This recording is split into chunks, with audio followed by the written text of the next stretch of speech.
ಪುರದ ಘಟನೆ ನಂತರ ಅದೊಂಚೂರು ಬೇಜಾರಾಯ್ತು. ನನ್ನ ಜೀವನದಲ್ಲಿ ನೋಡಿ ಸರ್, ಇಷ್ಟೆಲ್ಲ ಹೇಳ್ತೀನಿ, ನಿಮ್ಮೆಲ್ಲರಿಗೂ ಮಾಧ್ಯಮದವ್ರಿಗೆ ಒಂದು ಪ್ರಶ್ನೆ. 2017ರಿಂದ ಇಲ್ಲಿ ತನಕ ನಾನು ಏರ್ ಧ್ವನಿಲಿ ಗಲಾಟೆ ಮಾಡೋದು ಎಲ್ಲಾರು ನೋಡಿದೀರ. ನಾನು ಸ್ಮೋಕ್ ಮಾಡಲ್ಲ, ಡ್ರಿಂಕ್ ಮಾಡಲ್ಲ, ಒಂದೇ ಒಂದು ಗಲಾಟೆಗೆ ಎಲ್ಲೂ ಹೋಗಲ್ಲ.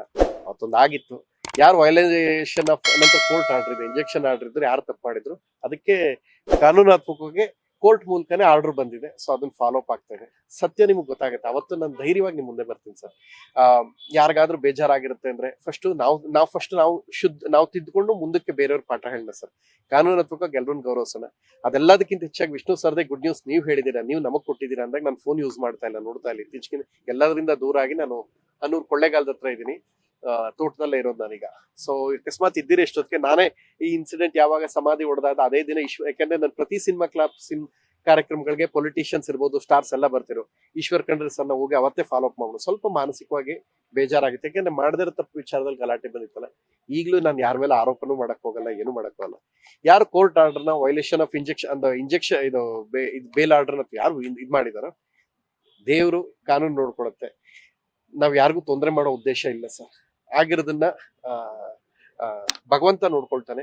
ಇದೆಲ್ಲ ಬಿಟ್ಟು ಒಳ್ಳೆ ನ್ಯೂಸ್ ಜೊತೆಗೆ ತಮ್ಮ ಮುಂದೆ ಬರ್ತೀನಿ ಸರ್. ಮತ್ತಷ್ಟು ಏನಾದ್ರು ಬೆದರಿಕೆ ಕರೆಗಳೇನೋ ಬರ್ತಿದೆ ಸರ್? ಅದು ಏನು ನಾನು ಏನು ಹೇಳಕ್ಕೋಲ್ಲ, ಯಾಕಂದ್ರೆ ಎಲ್ಲ ದಾಖಲೆಗಳನ್ನ ಅವ್ರು ತೆಗ್ಸಿದ್ದಾರೆ, CDR ತೆಗ್ಸಿ ಎಲ್ಲ ಮಾಡಿದ್ದಾರೆ. ಇಲ್ದೇ ಇದ್ರೆ ಇಷ್ಟೊಂದು ಆಗ್ತಿರ್ಲ.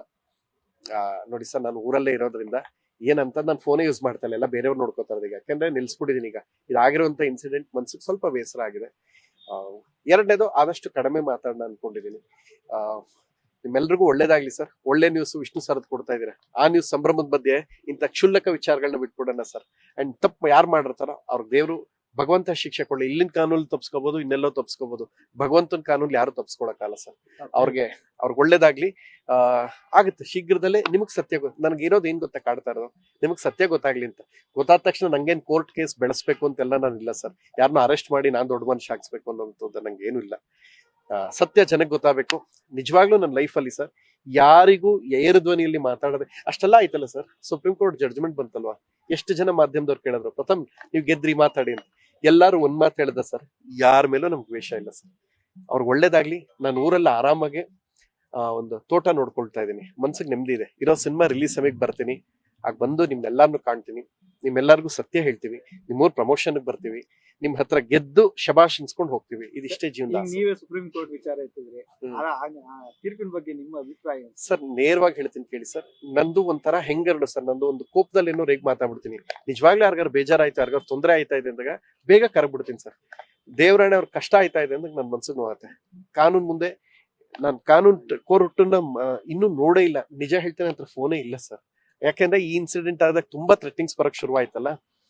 ಅದು ಎಲ್ಲ ದಾಖಲೆಗಳನ್ನ SP ಸರ್ ಏನಾಗಿದೆ ಗೊತ್ತಾ, ನಿಮ್ ಮಾಧ್ಯಮದವರು ಸತತ ಫಾಲೋ ಅಪ್ ಮಾಡಿದ್ದಾರೆ SP ಸರ್ ಆಫೀಸಲ್ಲಿ. ಸರ್ ಏನಾಗಿದೆ, ನಿಜ ಏನಾಗಿದೆ ಹೇಳಿ ಅಂತ. ಅದಕ್ಕೆ ಅವ್ರು CDR ತೆಗ್ಸಿದ್ದಾರೆ. ಸತ್ಯ ಗೊತ್ತಾಗಿದೆ, ಶೀಘ್ರದಲ್ಲೇ ಬರುತ್ತೆ. ಅದೆಲ್ಲ ಗೊತ್ತಾದಾಗ ಏನ್ ಸರ್, ಈಗಲೂ ಬೆದರಿಕೆ ಕರೆ ಬರ್ತಿದೆ. ನನ್ನ ಹತ್ರ ಫೋನೇ ಇಟ್ಕೊತಾ ಇಲ್ಲ ಸರ್. ನಾನು ಬೆಂಗಳೂರ್ಲಿಲ್ಲ, ಫೋನ್ ಯೂಸ್ ಮಾಡ್ತಾ ಇಲ್ಲ. ಹಳ್ಳಿಲಿ ಅಲ್ಲಿ ನೆಟ್ವರ್ಕೇ ಸಿಗಲ್ಲ. ಮಾದೇಶ್ವರಂ ಬೆಟ್ಟ ಹತ್ರ ನಮ್ ಹಳ್ಳಿ, ಅಲ್ಲಿ ಆರಾಮಾಗಿ ರಾಜನ್ ತರ ಇದೀನಿ ಸರ್. ಕುರಿ ನೋಡುದು, ನಮ್ದು ಕುರಿಗಳಿದೆ, ದನಗಳಿದೆ, ತೋಟದಲ್ಲಿ ಒಳ್ಳೆ ಬೆಳೆ ತೆಗಿಬೇಕು ಅಂತ ಹೋರಾಡ್ತಾ ಇದೀನಿ. Cocaine cinema post production work ನಡೀತಾ ಇದೆ. ಡಬ್ಬಿಂಗ್ ದಿನ ಬರ್ತೀನಿ, ಮುಗಿಸ್ಬಿಟ್ಟು ಆರಾಮಾಗಿ ಊರಲ್ಲಿ ಸೆಟ್ಲ್ ಆಗ್ತೀನಿ. ಇದಿಷ್ಟೇ ನನ್ನ ಯೋಜನೆ. ಸರ್ ನಾನು ಎಂತ ಸಿನಿಮಾ ಮಾಡಿದ್ರು ನಾನು ಅಮಿತಾಬ್ ಬಚ್ಚನ್ ಆಗಕ್ಕಾಗಲ್ಲ, ಸಲ್ಮಾನ್ ಖಾನ್ ಆಗಕ್ಕಾಗಲ್ಲ. ಎಂತ ಬಿಸ್ನೆಸ್ ಮಾಡಿದ್ರು ನಾನು ಅಂಬಾನಿ ಆಗಕ್ಕಾಗಲ್ಲ ಅಂದ್ಮೇಲೆ ನಾನು ಯಾಕೆ ಸರ್ ಇಷ್ಟು ಸ್ಟ್ರೆಸ್ ಎಲ್ಲ ತಗೋಬೇಕು? ನೆಮ್ಮದಿಯಾಗಿ ಬದುಕೋಕೆ, ಮೂರೊತ್ತು ಊಟಕ್ಕೆ ನೆಮ್ಮದಿಯಾಗಿ ಸೂರನ್ನ ಮಾಡ್ಕೋಬೇಕು. ಊರಲ್ಲಿ ನೆಮ್ಮದಿಯಾಗಿದೆ. ಏನೋ ಒಂದಷ್ಟು ನಮ್ಮ ಮನೆ ಕಡೆಯಿಂದ ಒಂದಷ್ಟು ಗುಡ್ ನ್ಯೂಸ್ ಗಳೆಲ್ಲ ಇದೆ. ಅದನ್ನ ಖುಷಿ ಪಡ್ತಾ ಅನುಭವಿಸ್ತಾ ಚೆನ್ನಾಗಿರ್ತೀವಿ. ತಪ್ಪು ಯಾರು ಮಾಡಿರ್ತಾರೋ ಅವ್ರಿಗೆ ಈ ವಿಚಾರದಲ್ಲಿ ಏನಾಗಿದೆ ನಿಮ್ಗೆ ಸತ್ಯ ಗೊತ್ತಾಗ್ಲಿ ಅನ್ನೋದು ಅಷ್ಟೇ ನನ್ನ ಉದ್ದೇಶ. ನಾನು ಯಾರಿಗೂ ಬೇಸರ ಮಾಡ್ಬೇಕು ಅಂತೆಲ್ಲ ಇಲ್ಲ ಸರ್. CDR ತೆಗ್ಸಿದ್ದಾರೆ. ಯಾಕಂದ್ರೆ SP ಸರ್ ವೈಯಕ್ತಿಕವಾಗಿ ಚೆಕ್ ಮಾಡಿ ಇದರಿಂದ ಏನೇನಾಗಿದೆ ಅದನ್ನೇ ಯಾರ್ಯಾರು ಇದ್ರು CDR ತೆಗ್ಸಿದ್ರೆ ಗೊತ್ತಾಗ್ಬಿಡುತ್ತೆ.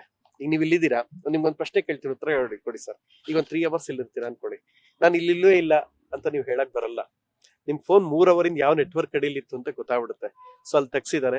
ಜೊತೆಗೆ ಯಾರು ರೌಡಿ ಶೀಟರ್ ಇತ್ತೋ ಅದನ್ನ ಅವ್ರು ಚೆಕ್ ಮಾಡ್ತಾ ಇದಾರೆ ಸರ್. ಇದು ನಿಜವಾಗ್ಲೂ ವೈಲೆನ್ಸ್ ಮಾಡಿದಾರಾ ಇಲ್ವಾ ಅಂತ ಎಲ್ಲವೂ ಚಾರ್ಜ್ ಶೀಟ್ ಅಲ್ಲಿ ಬರುತ್ತೆ. ನಿಜವಾಗ್ಲೂ ಅದಾದ್ಮೇಲೂ ನಾನು ಮುಂದುವರ್ಸಲ್ಲ ಸರ್. ನಂಗೆ ಯಾರ ಮೇಲೂ ದ್ವೇಷನೇ ಇಲ್ಲ sir. In fact supreme court judgment ಬಂದಾಗ್ಲೇ ನನಗೆ ಗೊತ್ತಾಗಿದೆ 2 ದಿನ ಆದ್ಮೇಲೆ. ಯಾಕೆಂದ್ರೆ ನಾನು ಹಳ್ಳಿಲಿದ್ದೆ, ಇಂಡಿಪೆಂಡೆನ್ಸ್ ಡೇ ದಿನ ನಾನು ಊರಲ್ಲಿದ್ದೆ. ಅದಾದ್ಮೇಲೆ ಹೌದಾ ದೇವ್ರು ಒಳ್ಳೇದ್ ಮಾಡ್ಲಪ್ಪ, ಯಾರಿಗೂ ನೋವಾಗದೆ ಇರ್ಲಿ ಅಂತಾನೆ ನಾನು ಕೇಳ್ಕೊಳ್ಳೋದು. ಆಮೇಲೆ ಯಾರ ಮೇಲೆ ದ್ವೇಷ ಸಾಧಿಸೋದೇ ಇಲ್ಲ ಸರ್. ಇಷ್ಟೆಲ್ಲ ಆಗಿದೆ ಇಲ್ಲ ಸರ್, ಎಲ್ಲಾರು ಒಂದ್ ಕಡೆ ಪ್ರಥಮ್ ಪಾರ್ಟಿಲ್ ಕಾಣಿಸ್ಕೋತಾನೆ ಅಂತ ಎಲ್ಲಾರು ನೋಡಿದಿರ. 8 ಗಂಟೆ ಮೇಲೆ ನಾ ಹೊರಗಡೆ ಬಂದಿರೋದು ನೋಡಿದಿರ ಸರ್. ನನ್ನ ಲೈಫಲ್ಲಿ ಒಂದ್ಸಲ ಸ್ಮೋಕ್ ಡ್ರಿಂಕ್ ಮಾಡಿಲ್ಲ. ಇವ್ರು ಇಲ್ಲದೇ ಇರೋದೆಲ್ಲ ಹೇಳ್ಬಿಟ್ಟಾಗ ಮನ್ಸಿಗೆ ಬೇಜಾರಾಯ್ತು. ಅದಕ್ಕೆ ಅಷ್ಟೇ ಸರ್, ನೀವ್ ಎಲ್ಲಾರು ಚೆಕ್ ಮಾಡಿ. ಪ್ರಥಮ್ ಈ ತರ ಒಂದ್ಸಲ ಸ್ಮೋಕ್ ಮಾಡ್ತಾರೆ, ಡ್ರಿಂಕ್ ಮಾಡ್ತಾರೆ, ಬಿಯರ್ ಸರ್. ಸಾರ್ಗ್ ಒಂಚೂರು ಉಪ್ಪು ಜಾಸ್ತಿ ಹಾಕಿ ನಾವು ಊಟ ಮಾಡಲ್ಲ ಸರ್. ಹಿಂಗಿದ್ದಾಗ ಇಲ್ಲದೇ ಇರೋದೆಲ್ಲ ಬಂದಾಗ ಒಂಚೂರು ಮನ್ಸಿಗೆ ನೋವಾಗಿತ್ತು. ಮನೆಯವ್ರು ಸ್ವಲ್ಪ ಗಾಬರಿ ಆಗಿದ್ರು. ಆಮೇಲೆ ನನ್ನ ವೈಫ್ ಹತ್ರ ಫೋನ್ ಎಲ್ಲ ಇಲ್ಲ. ಆಕೆ ಇರೋದ್ರಲ್ಲಿ ಸಂತೋಷ ಪಡುವಂತ ವ್ಯಕ್ತಿ ಆಕೆ. ಆಕೆಗೆ ಅವ್ರ ಫ್ರೆಂಡ್ಸು ಕ್ಲಾಸ್ಮೇಟ್ಸ್ ಎಲ್ಲ ಏನೇನೋ ಕಳಿಸ್ಬಿಟ್ಟಾಗ ಅದನ್ನ ಒಂಚೂರು ಗಾಬರಿ ಆಗ್ಬಿಟ್ರು. ಏನಿದು, ಯಾಕೆ ಹಿಂಗ್ ನಡೀತಾ ಇದೆ ನಮ್ಮ ಜೀವನದಲ್ಲಿ ಅಂತ. ಅಂಡ್ ಲೈಫಲ್ಲಿ ನಾವ್ ಯಾರಿಗೂ ಬೇಜಾರೇ ಮಾಡದೇ ಇದ್ದಾಗ ಸುಳ್ಳು ಆರೋಪಗಳು ಒಂಚೂರು ಬಂದಾಗ ಬೇಜಾರಾಗುತ್ತೆ. ಈಗ ವಿಷ್ಣು ಸರ್ದು ಗುಡ್ ನ್ಯೂಸ್ ಹೇಳಿದೀರಾ, ಆ ಸಂತೋಷದ ಮಧ್ಯೆ ನಮ್ದೆಲ್ಲ ಆಯ್ತು ಸರ್. ಇದೆಲ್ಲ ಕ್ಷುಲ್ಲಕ ವಿಚಾರ. ನಾವು ನೀವು ಎಲ್ಲರೂ ಸೆಲೆಬ್ರೇಟ್ ಮಾಡೋಣ. ಅವ್ರ ಕರ್ನಾಟಕ ರತ್ನ ಯಾವತ್ತಿಗೂ ಅಷ್ಟೇ ಅವತ್ತು ಅವಾರ್ಡ್ ಸರ್ಕಾರ ಘೋಷಿಸೋದು ಮಾತ್ರಕ್ಕೆ ಅಂತಲ್ಲ, ಘೋಷಿಸ್ತಾ ಇದ್ರು ಅವ್ರು ಯಾವಾಗ್ಲೂ ಕರ್ನಾಟಕಕ್ಕೆ ಹೆಮ್ಮೆ. ಸೊ ಒಳ್ಳೆ ನ್ಯೂಸ್.